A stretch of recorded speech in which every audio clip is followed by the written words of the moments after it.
kandungan berbahaya dalam obat ini kan banyak. Tidak bisa kita ini, harus kita teliti dulu. Makanya kerjasama itu diperlukan. Aparat penegak hukum, polisi, polisi, BNN, Balai POM yang terpenting nih. Karena apapun yang namanya obat itu muaranya ke Balai POM. Yang sering kita temukan adalah jenis tramadol. Apa Jadi itu? tramadol adalah masuk kategori obat-obat tertentu yang saat ini sering disalahgunakan untuk didapatkan efek yang mereka inginkan, seperti lebih semangat, tidak capek, seperti itu. Sedangkan efek yang sebenarnya adalah sebagai terapi penghilang rasa nyeri. Ini memang ada kalangan yang rentan menggunakan obat Ada, itu ya? ada, dan dianggap hal yang biasa di kalangan mereka. Oh. Jadi seperti Pak Haryadi bilang tadi, tidak mungkin BPOM sendiri yang bekerja, tidak mungkin BNN sendiri yang bekerja, harus semua. Ya, ini yang sangat bahaya. Kenapa? Ya, masyarakat pengguna ini merasa, wah ini kok saya cepat sembuh nih, Iya, waduh. ya kan? Anti nyeri ini kok kena bacok nih minum kok cepat sembuh. Nah, ini pesan lagi. Nah, tapi dia tidak tahu efek dari situ. Setelah itu nanti efeknya kecanduan, ketagihan, malah bisa jadi gila, Bu ya.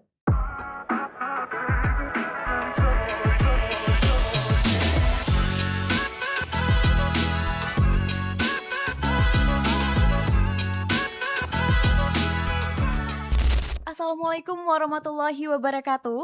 Halo sahabat BPOM dan rekan BPOM Aceh. Selamat datang di podcast Berbisik, berbincang asik bersama BPOM Aceh. Perkenalkan saya Zia yang akan menemani sahabat BPOM dalam perbincangan hari ini. Sebelumnya podcast ini merupakan pengembangan dari inovasi Janet, Jawab Netizen, yang kini hadir dalam format yang lebih santai dan edukatif. Format ini akan membahas berbagai isu penting seputar obat, makanan, kosmetik, hingga layanan publik yang tentunya bersama narasumber hebat, inspiratif, dan kompeten ya di bidangnya. Nah, sahabat BPOM, pada episode kali ini kita akan membahas topik yang sangat penting nih, yaitu jaga kesehatan negeri, bergerak di setiap lini. Wah, luar biasa ya. Topik ini mengingatkan kita bahwa dalam memastikan keamanan obat dan makanan, dibutuhkannya peran dari berbagai pihak nih. Mulai dari BPOM, aparat penegak hukum, pelaku usaha, hingga kita sendiri nih sebagai masyarakat. Dan tentu saja hari ini saya tidak sendiri, sudah bersama saya dua narasumber yang luar biasa nih.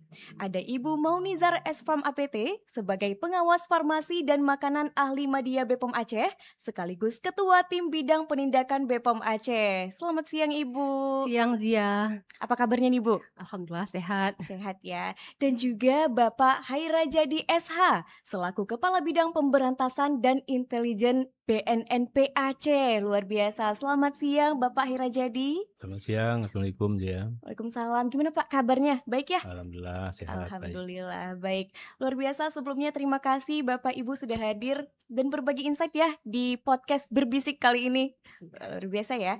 Sebelumnya boleh memperkenalkan diri dan menyapa sahabat BPOM terlebih dahulu, mungkin dari Pak Hairajadi.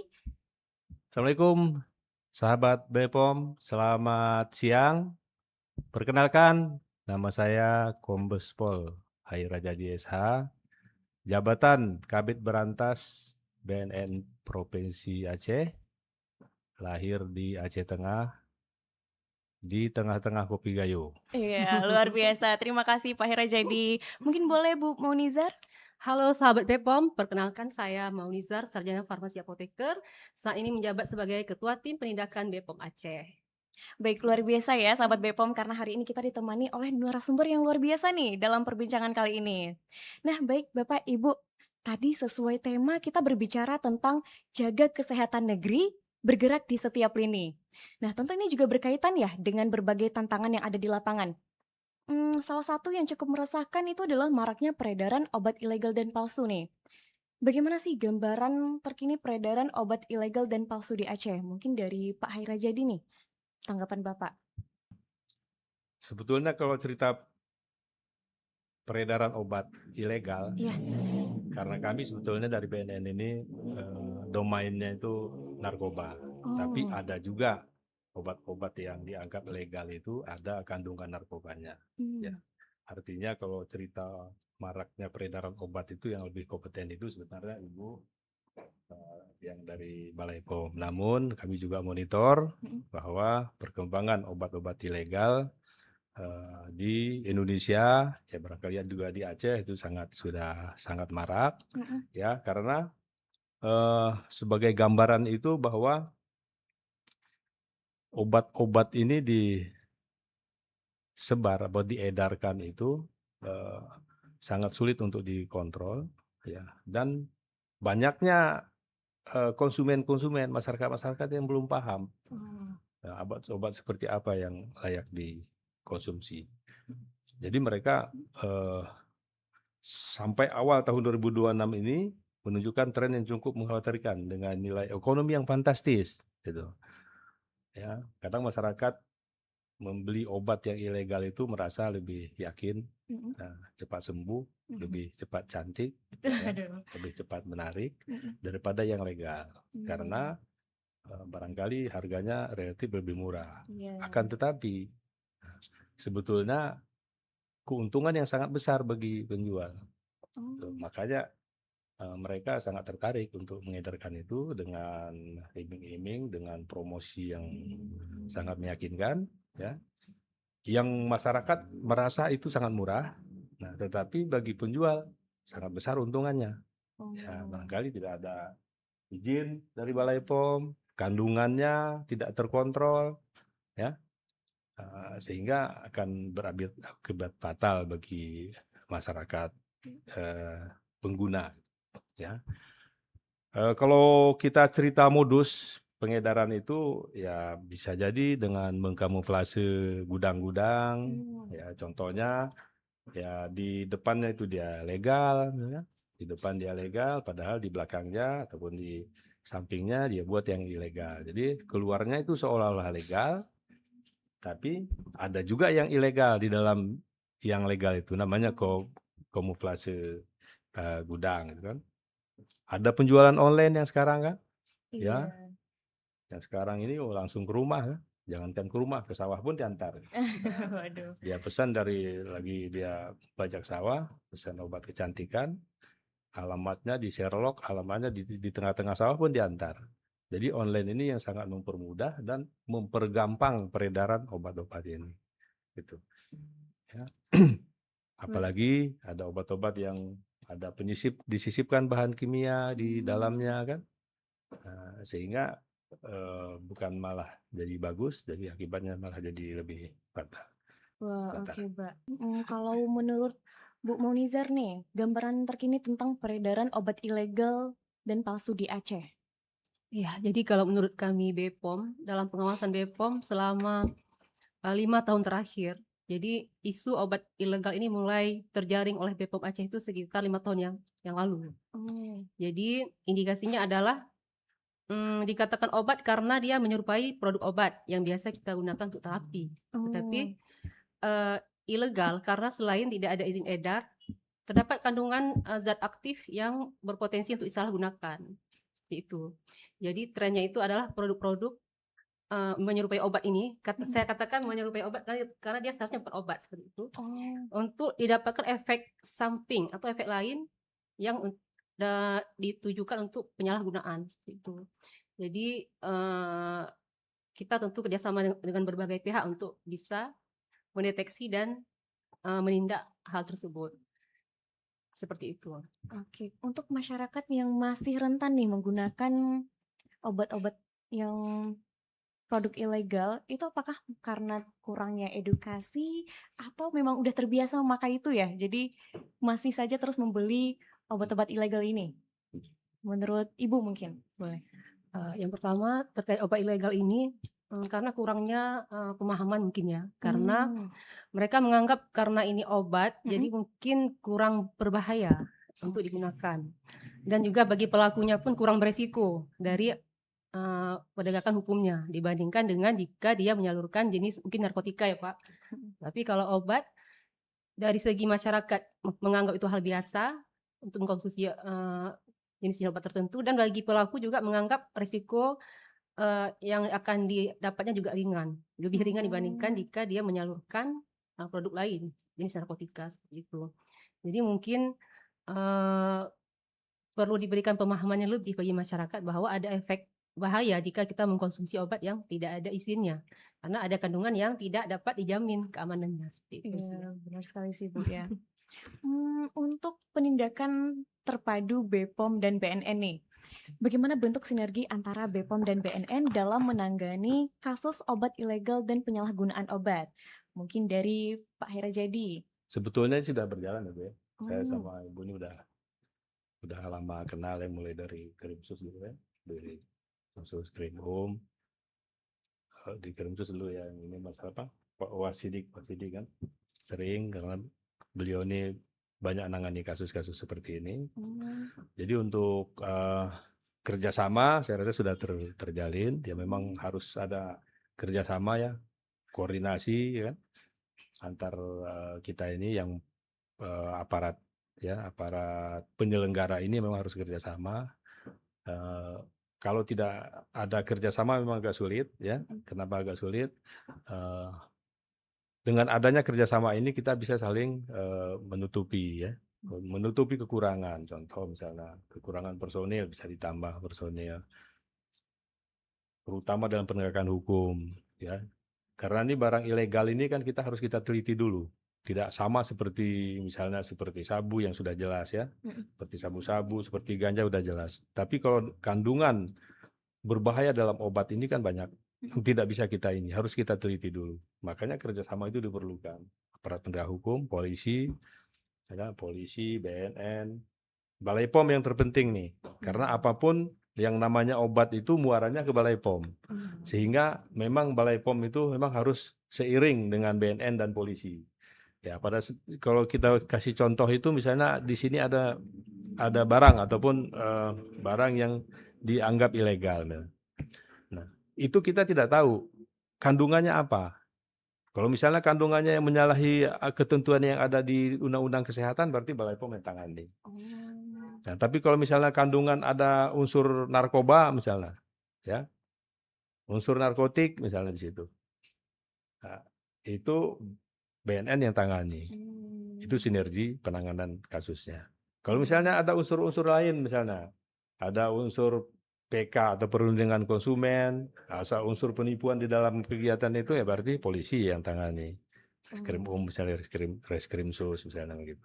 Jadi itu sinergi, itu wajib kita harus bersinergi dan selama ini juga sudah berjalan gitu kan. Kemudian misalnya seperti bea cukai misalnya. Bea cukai kita harus kerjasama dengan bea cukai karena mereka penguasa di bandara, di pelabuhan. Nah, jadi lebih mempermudah regulasi. Apabila misalnya suatu objek yang kita lakukan penindakan itu lebih cenderung ataupun lebih mendekat kepada penanganan yang ditangani oleh bea cukai, maka bea cukai yang akan tangani. Ya seperti itu. Kalau kita cerita tentang penindakan terpadu. Oke, mungkin dari Bu Monizar gimana nih? Kalau dari BPOM terhadap penanganan kasus obat ilegal sudah berjalan ya Zia. Jadi yang sering kita temukan adalah jenis tramadol. Apa Jadi itu? tramadol adalah masuk kategori obat-obat tertentu yang saat ini sering disalahgunakan untuk didapatkan efek yang mereka inginkan, seperti lebih semangat, tidak capek, seperti itu. Sedangkan efek yang sebenarnya adalah sebagai terapi penghilang rasa nyeri, seperti itu. Jadi terhadap kasus tersebut sudah mulai marak karena masuk melalui jalur ekspedisi, dipesan melalui paket-paket yang disamarkan, seperti itu. Sehingga dengan kapasitas yang tidak mencolok, sehingga yang tujuannya untuk diedarkan di wilayah Aceh. Jadi BPOM sudah mulai menindak kasus obat ilegal tersebut hingga ke proses penegakan hukum. Seperti itu. Oke, berarti sudah dijalankan Sudah ya, Bu, ya? dijalankan, sudah. Proses penindakannya itu seperti apa yang bisa memberikan efek jera gitu untuk pelaku ya gitu ya? Menurut Bapak gimana nih? Ini yang pertanyaan ini memang kalau cerita efek jera ya Nggak jera-jera. nampaknya nggak jera-jera juga. Aduh. Nampaknya nggak jera-jera, tapi dengan upaya yang sudah saya sampaikan tadi dan disampaikan oleh Ibu yang dari Balai POM ini, itu sebetulnya sudah mengarah ke efek jera gitu kan. Nah, kemudian kalau untuk penanganannya seperti tramadol dan lain-lain itu mungkin di Balai POM yang menangani. Sebenarnya kalau jera ditinjau dari segi hukum, ya mereka pasti sebetulnya jera, kan gitu. Iya. Buktinya dia takut Oh tuh. iya. Nah, dia takut. Tetapi karena ada interest lain yang mereka terpaksa melakukan. Oh, Contohnya misalnya ekonomi, ya. oh iya. Ekonomi yang bagi orang-orang pemalas gitu ya. Waduh. Orang pemalas ya lebih cepat mendapatkan uang dari menjual yang ilegal-ilegal itu. Sabu misalnya, tramadol, ya kan? Dia lebih cepat mendapatkan itu. Jadi sejera-jeranya dia ya terpaksa melakukan kalau misalnya udah terkait dengan ekonomi. Nah, namun kami ini selaku penegak hukum, termasuk Balai POM juga, tetap berupaya untuk membuat mereka jera sehingga tidak mengedarkan itu lagi gitu kan. Dan selebihnya kalau dari segi penegak hukum ya barangkali sudah maksimal. Ya selebihnya yang membuat mereka jera itu adalah dari masyarakat itu sendiri, orang tuanya misalnya, para ustadz, para kiai yang memberikan edukasi ya kan terhadap apa namanya masyarakat biar dia tidak menggunakan, terus efek-efeknya, akibatnya gitu kan. Kita sebarluaskan, kita informasikan bahwa efek dari situ tidak bagus. Ya, sehingga mereka tidak melakukan gitu. Berarti dari masyarakat sendirinya Pak ya? Ya, masyarakat sendiri yang harus paham kan bahwa obat-obat seperti itu akan merusak badannya sendiri kan gitu. Iya, benar sekali Pak. Ini kan bahaya sekali ya berarti penyalahgunaan obat nih Pak ya? Iya. Yang dimaksud dengan penyalahgunaan obat ini ada tren kasusnya nggak Pak? Atau boleh dari Bu Monizar? Seperti yang saya sampaikan tadi di sebelumnya, bahwa tren saat ini adalah tramadol. Jadi sebenarnya tramadol adalah efek yang dituju adalah efek terapi untuk menghilangkan rasa nyeri. Namun pada perkembangannya disalahgunakan oleh para pemakai ini untuk diambil efek lain dari tramadol, seperti tidak mudah lelah, tidak merasa sakit, yang biasa digunakan oleh para pekerja keras ya, seperti buruh tani, buruh sawit, seperti itu. Sehingga pada pemahaman mereka karena hanya obat, jadi mereka tidak menganggap ini berbahaya. Dan mengkonsumsinya tersebut dianggap hal yang lumrah di kalangan mereka sendiri. Karena adanya pasar, ada permintaan, maka pasti akan ada pemasok seperti itu. Sehingga ini dijadikan lahan oleh kita bilanglah para pemain mungkin ya, pemain di kalangan obat-obat ilegal ini. Jadi mereka seperti ada jaringan kejahatan yang terorganisir, baik dari pemasok bahan baku, produsen, hingga sampai kepada wilayah Aceh ini. Mereka sangat terorganisir. Tujuannya apa ya? Seperti Bapak tadi bilang, keuntungan. Keuntungan di mafia obat ini sangat besar. Karena mereka dengan modal yang sedikit bisa mengambil keuntungan sangat besar. Tanpa mempertimbangkan efek yang terjadi pada masyarakat. Karena begini, setelah mereka mengkonsumsi dari obat tramadol tersebut, ketika mereka berhenti jadi tidak semangat. Padahal sebenarnya bisa semangat seperti biasa, tapi karena seperti sejenis ketergantungan lah. Jadi tanpa obat tersebut tidak bersemangat, jadi letih, lesu, seperti itu. Sehingga terus-menerus untuk membeli lagi. Demikian. Jadi akibatnya yang obat yang sebenarnya untuk efek terapi jadi disalahgunakan untuk efek yang lain. Makanya muncullah obat tramadol ilegal tersebut. Jadi dia kan secara label adalah oplosan, tidak ada nama pabrik, tidak ada izin edar, tapi secara zat aktif ketika kita uji di lab adalah tramadol, seperti itu. Dan jenisnya ataupun bentuknya hanya dikenal di kalangan mereka, seperti itu. Dari segi nama, segi peredaran, itu mereka punya jaringan sendiri untuk sampai kepada penggunanya. Seperti itu sih ya. Berarti memang ada kalangan yang rentan menggunakan obat ada, itu ya? Ada, dan dianggap hal yang biasa di kalangan mereka. Jadi seperti Pak Haryadi bilang tadi, tidak mungkin BPOM sendiri yang bekerja, tidak mungkin BNN sendiri yang bekerja. Harus semua masyarakat harus ditingkatkan pemahamannya. Kemudian mereka harus digaungkan bahwa ini tidak boleh. Walaupun terlihat seperti obat, ini berbahaya. Atau mungkin kita masuk dari segi agama. Kalau Aceh ini adalah daerah syariat Islam yang sangat menghargai para ulama, kita masuk dari ulama agar mengharamkan tramadol ilegal tersebut. Artinya memang tidak boleh digunakan tanpa resep dokter yang jelas seperti itu. Sehingga jika semua pihak sudah bergerak, kita harapkan menurun permintaan terhadap obat ilegal. Karena kalau permintaannya menurun, pasar pun juga penyedianya juga akan tidak tertarik untuk Menjual lagi ya. iya menjual, terutama di daerah kita Aceh yang kita sayangi ini, seperti itu. Iya, luar biasa ya. Berarti tetap dilakukan upaya pencegahannya Iya, oleh seluruh pihak. seluruh pihak. Luar biasa ya. Nah, untuk kalangan Gen Z nih yang sekarang sering menggunakan vape ya. Ini bagaimana nih pandangan dari Bu Maunizar nih? Oh ya. Tentang vape ya. Jadi memang sepertinya vape sekarang seperti gaya hidup ya, Sia ya. Jadi Iya. ada bentuknya banyak, dengan rasa yang varian, dan dianggap sebuah mungkin Tren ya. agak gaul lah kalau Iya. vape gitu di Kalau kalangan nggak pakai remaja. vape nggak keren gitu ya. Serta sering dicitrakan lebih aman. Walaupun tidak seperti demikian. Menggantikan rokok gitu ya. Iya, sering diceritakan lebih aman. Tapi tidak demikian karena yang namanya vape atau rokok elektrik pasti ada risiko kesehatan. Karena secara normalnya dia juga mengandung nikotin yang memang tidak baik untuk kesehatan. Baik untuk kesehatan jantung ataupun juga bisa menimbulkan rasa kecanduan terhadap zat nikotin itu sendiri. Sehingga akan terus ingin untuk nge-vape. Seperti itu. Kalau menurut pandangan Pak Haira jadi gimana nih tren vape sekarang nih Pak? Ini saya kalau cerita vape ini, kalau bahasa Inggrisnya papi kalau orang Aceh bilang. Nah ini agak panjang nih ceritanya nih Mbak.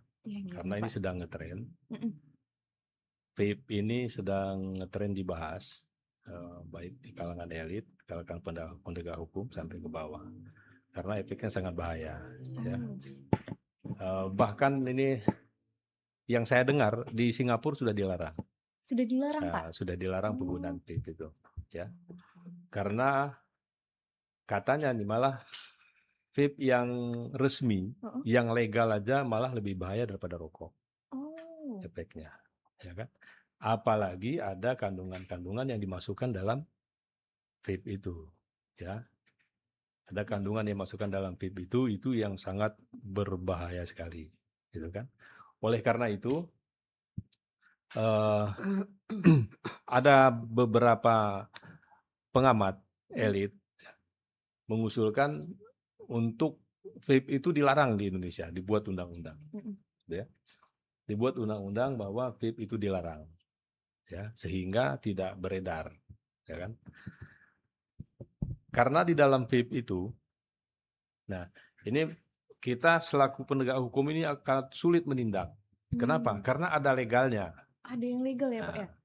Ada vape yang legal. Nah, dinyatakan tidak legal nanti ataupun melanggar ataupun melanggar hukum apabila kandungannya sudah diuji dulu. Ya. Nah, ini saya cerita dulu sedikit nih. Misalnya ini seperti sabu, misalnya sabu-sabu, udah jelas ini sabu-sabu, ya kan? Udah jelas bisa kita langsung tindak, bisa langsung kita tangkap. Tetapi kandungan narkoba di dalam vape ini kita tidak tahu. Cara tahunya gimana? Ya diuji dulu sama ibu. Ada enggak? Sehingga kita tidak bisa melakukan tindakan represif. Karena legalnya ada. Nah, ada legalnya. Nah, ini yang saya bilang tadi bahaya. Ya, ini saya jelaskan satu persatu. Bahwa di Indonesia saat ini sudah marak vape itu dimasukin kandungannya di dalam kandungan kandungan vape itu ada kandungan narkobanya yang liquid, termasuk rokok elektrik. Ya. Salah satu kandungan yang sudah terdeteksi, tapi di Aceh belum ya. Jadi di Aceh itu sudah beberapa, hampir di semua kabupaten sudah kita lakukan pengujian, tidak ada kandungan narkoba di dalam vape itu. Nah, yang sekarang yang sedang marak ini di Jakarta sudah ada penindakan, di Palembang kalau sudah ada penindakan, baik ditindak oleh BNN maupun polisi yang ada kandungan narkobanya. Ya, ini saya jelaskan bahwa di dalam vape tersebut, ya, sering ataupun yang sudah dilakukan penindakan oleh daerah lain, yang ada kandungan di dalamnya adalah yang pertama sintetik kanabinoid ataupun ganja. Wah. Jadi cairan ganja senyawa kimia dirancang untuk meniru efek zat efektif dalam ganja. Ada unsur ganjanya di dalam vape itu. Waduh. Nah, ini kan bahaya, Mm-mm. ya. Kemudian ada namanya ketamin, obat anestesi bius, ya, yang bekerja dengan cara mengganggu transmisi sinyal saraf di otak. Ini di Undang-Undang Kesehatan tahun 2020 dimasukkan dalam narkoba golongan 1. Ya, sudah dimasukkan narkoba golongan 1 di dalam vape yang ada kandungan sintetik kanabinoidnya di dalam situ. Ya, itu sudah bisa kita tindak kalau memang ada kandungan itu. Lagi-lagi saya sampaikan bahwa kita tidak bisa langsung menindak karena kandungan kanabinoid itu ada tercampur di dalam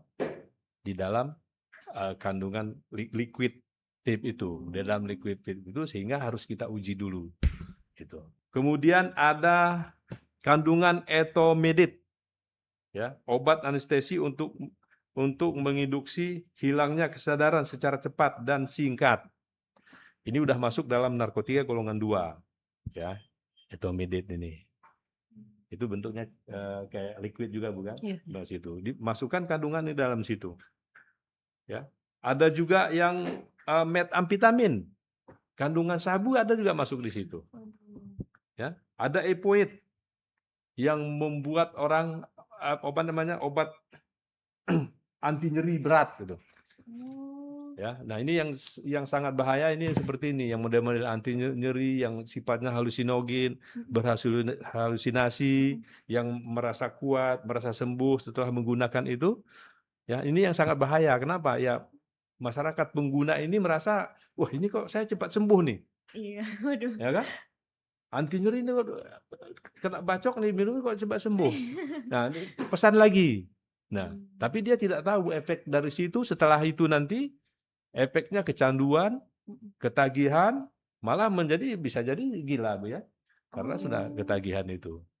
Nah, makanya ini saya himbau nih kepada masyarakat, terutama masyarakat Aceh, walaupun ini ya, ini ceritanya di luar, di Aceh belum kita temukan, bisa jadi bisa enggak, tapi untuk sampai saat ini belum kita temukan seperti itu di Aceh. Tapi sudah ditemukan di daerah-daerah lain yang vape yang ada kandungannya dalam liquid vape itu, ya. Oleh karena itu kepada masyarakat, terutama adik-adik ini yang banyak gaya-gaya stylish hidup itu kan, ya daripada kita gambling ada enggak yang enggak usah dipakai lagi gitu. Itu yang lebih aman, enggak usah digunakan, lebih aman, ya selamat masa depan gitu.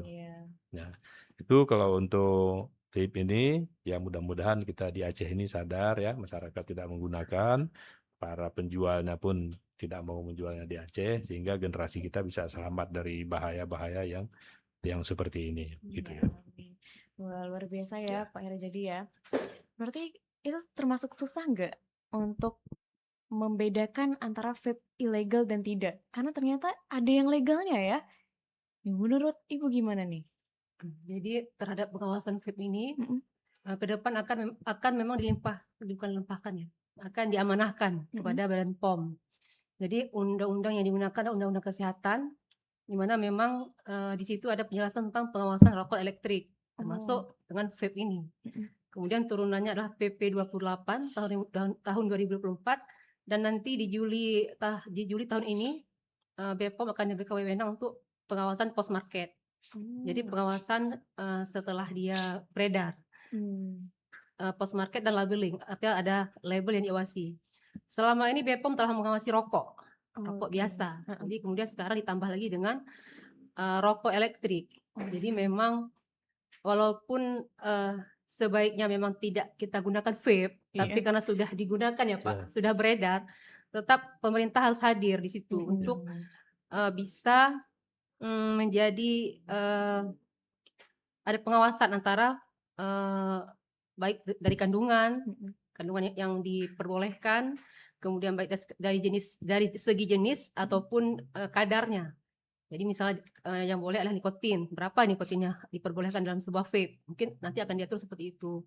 Dan juga dari labelnya juga akan menjadi ranahnya BPOM yang akan dimulai di Juli tahun 2026. Jadi saat ini kita memang belum mulai mengawasi, tapi seluruh UPT BPOM sudah siap nanti ketika disahkan tentang wewenang dari pengawasan vape itu sendiri. Karena walaupun memang masyarakat kita kan tidak serta-merta bisa dilarang. Iya, waduh. Pasti akan dibandingkan dengan rokok biasa. Kenapa rokok biasa boleh, kenapa vape tidak boleh? Pasti ada penolakan dari pelaku usaha seperti itu. Jadi banyak sisi yang semuanya harus dilihat seperti itu, sehingga memang sebaiknya tidak boleh digunakan, tapi ketika sudah beredar, pemerintah juga harus hadir di situ untuk mengawasi sehingga tidak terjadi penyimpangan kandungan seperti yang jelas oleh Pak Haryadi tadi. Iya, kembali lagi ke peran masyarakat ya. Iya. Buat teman-teman jangan gunain lagi ya kalau bisa ya, jangan Iya. merepotkan BPOM dan BNN gitu. Oke, tidak terasa ya udah masuk ke segmen yang lebih santai lagi nih kita. Kita masuk ke sesi Janet, yaitu Jawab Netizen, di mana kita akan menjawab pertanyaan langsung dari masyarakat nih. Oke, boleh kita lihat pertanyaan pertama dari Anonim. Waduh, bagaimana teknis penanganan pelaporan akun penjual produk ilegal di Instagram dan TikTok, terutama jika akun tersebut menjualnya di saat live nih? Gimana nih menurut Bu Maunizar? Iya, jadi BPOM memang seluruhnya ya, tidak hanya di Aceh, secara nasional kita memang ikut melakukan pengawasan secara daring, artinya penjualan baik di Instagram, TikTok, termasuk e-commerce, Shopee, Tokopedia, semua kita awasi. Namun ada proses dalam penanganan tersebut, ada proses yang harus kita jalani. Jadi ketika kita menemukan sebuah akun yang menjual produk ilegal, baik ditemukan oleh petugas ataupun laporan masyarakat, kita akan investigasi dulu akun tersebut. Jadi bisa dilanjutkan dengan operasi penindakan jika memang informasi yang sangat jelas dan langsung ditindak, atau akun tersebut bisa kita rekomendasikan take down. Namun yang melakukan take down bukan BPOM. Jadi BPOM memberikan data rekomendasi take down kepada kementerian terkait seperti itu. Oke, kalau menurut Bapak nih gimana? Kalau menurut saya sih hampir sama dengan yang Ibu sampaikan tadi ya. Namun sebenarnya ini produk-produk ini domainnya memang di Balai POM, tapi tidak menutup kemungkinan juga ada tindak-tindak pidana ataupun pelaku-pelaku pidana. Misalnya ada indikasi bahwa ada unsur pidana narkotika atau narkoba di dalamnya, ya tetap kita lakukan penelitian ya. Kalau istilah kami namanya penyelidikan, kita tetap lakukan penyelidikan. Apabila terjadi pelanggaran ya kita akan tindak ya. Namun sekali lagi memang agak sulit kita untuk meneliti ataupun melidik yang seperti ini karena terkait dengan media ya, IT gitu ya. Ya paling nanti pasti ujung-ujungnya kerjasama dengan Ibu, karena namanya kandungan itu ya ahlinya ya yang di Balai POM itu. Oke, luar biasa. Kita lanjut ke pertanyaan kedua dari Winda_3. Kami pernah baca cairan vape yang ditambah ketamin, apakah itu berbahaya? Bagaimana pengawasannya sejauh ini? Nah, mungkin dari Pak Hairajadi. Ya yang saya sampaikan tadi, pasti akan kita tindak kalau ada vape itu ataupun cairan vape itu yang ada unsur ketaminnya di dalamnya gitu. Yep. Oke, kalau dari Bu Maunizar nih? Kalau dari BPOM secara nasional ya, karena kalau di Aceh kan tadi seperti kata Bapak belum ketemu kandungan vape yang mengandung ketamin. Secara nasional BPOM sudah mulai pada pertengahan tahun 2025 juga bekerja sama dengan BNN, Bea Cukai itu melakukan penindakan terhadap masuknya ketamin sebanyak 3 kilogram mungkin. Waduh. Yang akan digunakan untuk meracik vape tadi. Jadi yang ditangkap oleh BPOM tersebut produk bahan baku ketaminnya yang memang ditujukan untuk produksi vape.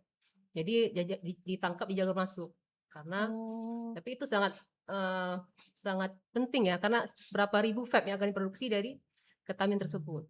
Dan sekali lagi tidak sendiri, BPOM tidak sendiri, itu kerjasama dengan BNN dan Bea Cukai. Gitu. Oke, luar biasa. Baik, kita lanjut ke pertanyaan berikutnya. Ini unik ya pertanyaannya dari Kang Cilok. Bagaimana bergabung menjadi Intel di BPOM atau BNN? Apakah cara kerjanya seperti FBI di luar negeri? Syaratnya gimana nih? Harus hitam semua kayak saya, udah ready nih. Gimana nih menurut Bung Monizar? Iya, menarik ya Mbak Zia ya. Jadi yang pertama berarti harus masuk ke BPOM dulu. Harus masuk BPOM dulu ya biar jadi Intel ya. Jadi adik-adik yang mau menjadi Intelnya BPOM, silakan jika sudah selesai pendidikannya ya, silakan bergabung dengan BPOM. Silakan dicek apakah sesuai dengan ijazah ataupun latar belakang pendidikannya. Jika sudah bergabung dengan BPOM, kita nanti ada bidang yang saya ya di bidang saya inilah penindakan itu ada, kita latih ya jadi intelijen. Oke, kalau dari Pak Heri jadi gimana nih? Ya, Cara bergabung Intel di BNN? ini kalau ini ada dua deh caranya ya. Kalau memang caranya harus masuk ke BNN ya seperti yang bilang tadi, harus tes dulu kan, harus masuk dulu, belajar dulu, lengkapi persyaratan-persyaratan sehingga pada saat masuk nanti baru di dalamnya ya kita diperdalam lagi bagaimana caranya menjadi Intel. Nah, ya mungkin nanti di bawah saya karena saya kan Kabid Pemberantasan dan Intelijen. Wah, luar biasa. Jadi harus Langsung sekolah dibantu dulu Pak ya. bagaimana seperti intelijen. Diklat dulu. Nah, kemudian ada cara cepat gitu. Cara ada, cepat Pak. itu tapi tidak bisa langsung bergabung, namanya informan Iya. misalnya. Oh. Jadi memberikan informasi misalnya apabila ada, sebagai contoh misalnya, oh Pak di tempat ini ada masyarakat yang menggunakan vape yang ada kandungan narkobanya. Nah, bisa dibantu, tolong berikan informasi yang tepat, siapa nama orangnya dan lain-lain, bagaimana cara mereka menjual, bagaimana caranya modusnya dia ini seperti apa ya, bisa memberikan informasi. Tapi kalau nanti sampai penindakan ya mereka tidak bisa bergabung dengan kita untuk melakukan penindakan tetap dari legalitas khusus yaitu personil BNN seperti itu. Oke, ini untuk Kang Cilok ya, mau cara cepat masuk Intel BNN bisa banget jadi informan. Kalau ada ketemu apa-apa boleh langsung saja lapor kepada Pak Hairajadi. Ya, Biar betul. cepet ya jalur masuk Intelnya ya. Oke, selanjutnya mungkin dari Dark_Blue, sejauh ini ada tidak kasus yang susah ditangani? Mungkin dari Pak Hairajadi. Ini sebetulnya kalau memang kalau di dalam tindak pidana itu kan ada unsurnya tuh, ada barang bukti, ada saksi, ya unsur-unsur sudah terpenuhi, ada saksi, ada barang bukti, pengakuan tersangka. Yang kalau sudah ada itu ya nggak susah. Yang susahnya adalah mengungkapnya. Gitu. Apalagi yang namanya obat terlarang ini, seperti yang saya sampaikan tadi yang jenis vape itu, ya kan susah kita mengungkapnya. Sementara aslinya dia legal, nah kita mencari ada unsur ilegal di dalam legal itu. Caranya ya harus kita tahu dulu unsur itu. Ya salah satunya tadi diuji dulu sama Balai POM. Oh ini ada unsur ketamin seperti tadi atau kanabinoid misalnya. Baru kita lakukan penindakan. Nah ini yang memang kalau itu memang kita sulit untuk melakukan penyelidikan. Ya karena dia beredar misalnya ini ada toko vape. Ya kita ke situ yang nggak tahu apakah ada atau enggak. Informasi pun nggak tahu apa ada atau enggak. Gitu. Paling misalnya petunjuk misalnya dia punya cara yang berbeda. Sebagai contoh, dia kirim dulu alatnya, habis itu secara diam-diam dia mengirim liquidnya misalnya. Nah itu yang cara-cara berbeda itu mungkin bisa hanya sebagai petunjuk. Tapi untuk memastikan itu bahwa itu ada barang ataupun kandungan narkoba dalam situ kita nggak tahu. Nah itu yang menjadi kesulitan. Sehingga kalau kita melakukan tindakan represif misalnya nggak akan bisa. Kenapa? Apabila nanti tidak ada barang, berarti kita menyalahi aturan. Mm-mm. Misalnya nangkap orang, menyita barang, Mm-mm. ya, kita sita ternyata itu legal kan gitu. Ya seperti itu kira-kira kalau kita cerita kasus usaha ini. Tapi Iya. kalau misalnya kasusnya sudah penyidikan, misalnya kan barang buktinya sudah ada, tersangkanya sudah ada, saksi-saksinya sudah ada lengkap, ya nggak susah. Ya tinggal ikutinnya prosesnya ke kejaksaan dan ke pengadilan. Nah ya kalau cerita lidik memang susah Iya. gitu, ya seperti saya sampaikan tadi itu. Ya. Oke, terima kasih Pak. Kalau misalnya dari Ibu Monizar nih, ada nggak kasus yang susah ditangani dari BPOM mungkin? Terhadap kasus, mungkin seperti kata Pak Haryadi tadi ya. Jadi memang yang namanya kasus pasti sulit ditangani, tapi kan ada Iya. proses yang harus kita jalankan hingga kita bisa sampai kepada kasus tersebut selesai ditangani. Namun yang menjadi masalah adalah kasus akan berulang karena ketika kita hanya mampu menyelesaikan di hilirnya. Jadi kita daerah Aceh ini, kalau dalam kasus obat ilegal ada hilir. Jadi dia kiriman dari wilayah lain yang dikirim ke sini. Sehingga karena jika tidak selesai di hulu, maka kita akan terus-menerus menemukan kasus yang serupa. Akibatnya pekerjaan yang sama akan terus kita ulangi dan tidak ada penyelesaian yang tuntas seperti itu. Jadi yang menjadi kesulitan kita adalah bahwa kasus obat-obat ilegal ini dia masuk jaringan, sehingga memang penyelesaiannya tidak bisa sendirian. Harus dari jalur masuk, jalur distribusi, sampai kepada jalur hingga ke masyarakat seperti itu. Nah, itulah pentingnya kita bekerja sama ya sebagai masyarakat sendiri ya. Oke. Wah, tidak terasa nih ya sahabat BPOM, kita sudah di penghujung perbincangan hari ini. Sebelum kita akhiri, saya ingin meminta closing statement nih dari Pak Haryadi dan Bu Monizar. Mungkin apa pesan kepada masyarakat terkait bahayanya obat ilegal, penyalahgunaan zat, serta mungkin ada langkah-langkah sederhana untuk melindungi diri kita dan keluarga? Gitu. Mungkin dari Pak Haryadi boleh? Oh, boleh dari Ibu. Baik, pesan untuk masyarakat, jadilah masyarakat cerdas ya. Jadi kita bisa cek dulu produk yang akan kita gunakan, entah itu obat, makanan, bisa juga kosmetik, obat bahan alam atau jamu, itu kita cek dulu labelnya. Jadi cek dulu apakah produk tersebut ada izin edarnya, kemasannya bagus, tidak rusak, kemudian pastikan ada tanggal kadaluarsa, sehingga produk tersebut layak kita konsumsi. Jika menemukan produk yang tidak ada izinnya, selain tidak digunakan, juga silakan dilaporkan ke BPOM sehingga bisa ditindaklanjuti seperti itu. Oke, terima kasih Bu. Mungkin dari Pak Haryadi gimana nih? Untuk saya sebagai closing statement, saya lebih mengarah kepada akibat dari penyalahgunaan obat-obat tersebut ya. Jadi untuk masyarakat ya, stoplah menggunakan alat-alat obat-obat yang ilegal, apalagi yang ada unsur narkobanya, karena akan sangat berakibat fatal ya bagi diri sendiri dan keluarga ya. Belum lagi risiko kesehatan ya, masih muda, jantung udah bermasalah kan? Udah bermasalah, paru-paru udah basah kan, kalau jabatan basah enak, tapi kalau paru-paru basah kan udah bahaya. Itu kalau untuk kesehatan. Kemudian ketergantungan ya, ketergantungan itu sangat sulit untuk dirubah ya, untuk dihentikan. Jangankan sampai narkoba, di tingkat rokok, ngopi aja udah sulit kita untuk menghentikan ya, untuk menghentikan ketergantungan. Apalagi untuk obat-obat yang terlarang seperti itu. Kemudian konsekuensi hukum ya, konsekuensi hukum. Ya kita berdoa bahwa selama hidup kita jangan sampailah kita terkait dengan hukum, apalagi dengan menggunakan obat-obat terlarang ini.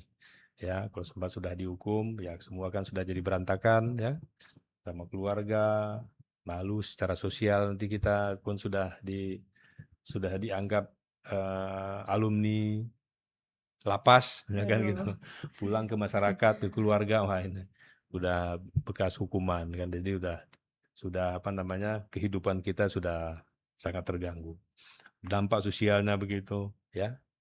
Jadi apa namanya, pesan terakhir, bukan pesan Iya. terakhir meninggal ya, dari saya, mencegah itu lebih baik, ya.